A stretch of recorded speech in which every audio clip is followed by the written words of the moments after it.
एक रात एक लड़का अपने गांव के पास एक घने जंगल में घूम रहा था। उसके दिल में एक अनजान खोज की लालसा थी। वह जंगल के गहराई में चला गया, जहां उसे एक पुरानी कब्र की खोज मिली। उसने कब्र पर बैठकर ध्यान दिया और तभी उसके सामने एक पुरानी किताब गिरी। किताब में लिखा था, जो कुछ भी आप इस भूतिया किताब से सीखते हैं वह आपके जीवन को अनवरत बदल देगा। लड़का किताब लेने के लिए आगे बढ़ा और किताब में से एक कहानी पढ़ने लगा। कहानी बताती है कि जंगल में एक विला था जिसमें भूतों का वास था। ये भूत अकेले रहने की इच्छा रखते थे और किसी भी व्यक्ति को उनके विला में नहीं आने देते थे। लड़के ने किताब के पेज घुमाए और तभी एक भूत उसके सामने आ गया।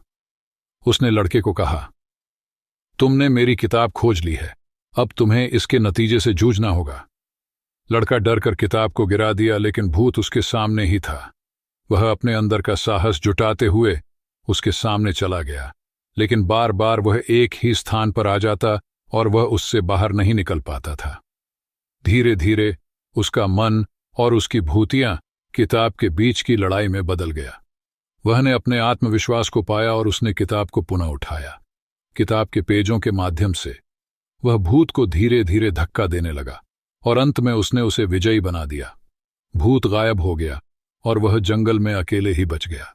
लड़के ने सीखा कि डरने के बजाय साहस और आत्मविश्वास से हर मुश्किल का सामना किया जा सकता है, और उसने जंगल की ओर अपना सफर जारी रखा। अब उसके मन में नई ऊर्जा और साहस की भरमार थी।